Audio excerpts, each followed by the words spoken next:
कभी सोचा है कि बाल धोने जैसी एक बिल्कुल साधारण रोज की आदत भी असल में ब्रह्मांड की ऊर्जा से जुड़ी हो सकती है? आज हम इसी दिलचस्प विषय की परतों को खोलने वाले हैं। तो सवाल यही है कि क्या बाल धोना बस एक साफ सफाई का काम है या इसके पीछे कोई गहरा ज्योतिष का राज भी छिपा है। चलिए आज पता लगाते हैं। देखिए, भारतीय ज्योतिष और हमारी परंपराओं में बालों को सिर्फ खूबसूरती नहीं बल्कि ऊर्जा का एक बहुत शक्तिशाली जरिया माना गया है और इसीलिए बाल किस दिन धोए जाते हैं इसका सीधा असर हमारी किस्मत और घर की सुख शांति पर पड़ सकता है। ये सिर्फ कहने की बात नहीं है, इसके पीछे ग्रहों की चाल से जुड़ा एक गहरा विज्ञान है। तो चलिए सबसे पहले ये समझते हैं कि इन नियमों की नींव क्या है। ज्योतिष का मानना है कि हफ्ते का हर एक दिन एक खास ग्रह के असर में होता है और उसी ग्रह की एनर्जी हमारे छोटे बड़े हर काम के नतीजों पर असर डालती है। यही है वो पूरा ढांचा जिस पर सारे नियम टिके हैं। जैसा कि हम देख सकते हैं, हर दिन का अपना एक रूलिंग प्लैनेट है। सोमवार पर चंद्रमा का राज है, मंगलवार पर मंगल का और इसी तरह रविवार तक सूर्य का। बस यही वो ज्योतिष का कैलेंडर है जिस पर बाल धोने से जुड़े सारे नियम आधारित हैं। तो सबसे पहले बात करते हैं उन दिनों की जिन्हें बाल धोने के लिए सबसे अच्छा, सबसे शुभ माना जाता है। वो कौन से दिन हैं जब प्लैनेट्स की एनर्जी हमारे फेवर में काम करती है? अगर ऐसे आसान भाषा में समझें तो बुधवार और शुक्रवार हैं ग्रीन लाइट वाले दिन, मतलब इन दिनों बाल धोने से सौभाग्य आता है। वहीं दूसरी तरफ गुरुवार और मंगलवार रेड लाइट की तरह हैं, जिन्हें अशुभ माना जाता है और इनसे बचने की सलाह दी जाती है। अगर कोई ये सोच रहा है कि भाई सबसे बेस्ट दिन कौन सा है, तो जवाब एकदम साफ है, बुधवार। ज्योतिष के हिसाब से इस दिन बाल धोने से बुध ग्रह मजबूत होता है, जो सीधा हमारी बुद्धि, हमारे बिजनेस पर असर डालता है। मतलब ये सिर्फ बालों की सफाई नहीं है, बल्कि ये तो सफलता और समृद्धि को अपनी ओर खींचने का एक उपाय भी है। अब आते हैं शुक्रवार पर, यानी देवी लक्ष्मी और खूबसूरती के ग्रह शुक्र का दिन।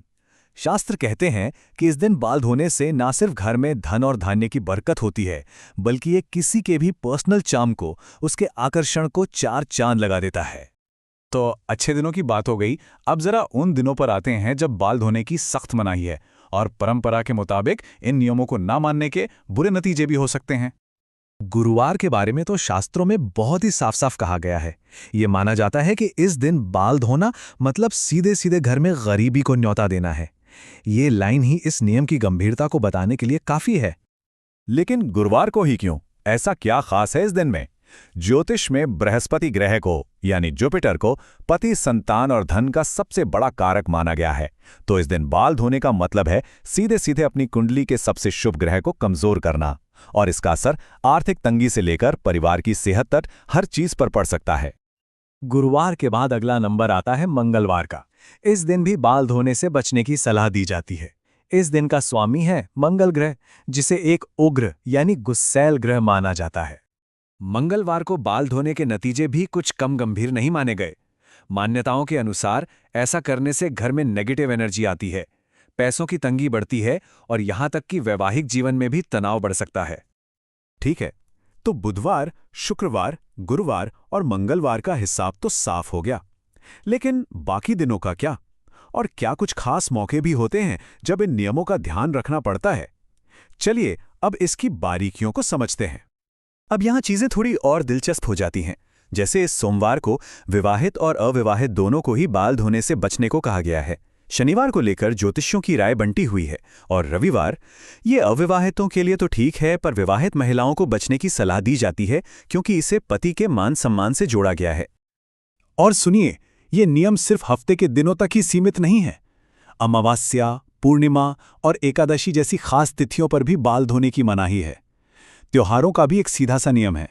त्योहार से एक दिन पहले बाल धो लें ताकि त्योहार के दिन पूरी एनर्जी पूजा पाठ पर रहे। मासिक धर्म को लेकर भी एक खास नियम है। परंपरा ये कहती है कि शुरुआती 3 से 4 दिनों तक बाल नहीं धोने चाहिए। 5वें दिन बाल धोकर एक तरह से शुद्धिकरण की प्रक्रिया पूरी की जाती है और उसके बाद ही रसोई या पूजा पाठ के काम दोबारा शुरू किए जाते हैं।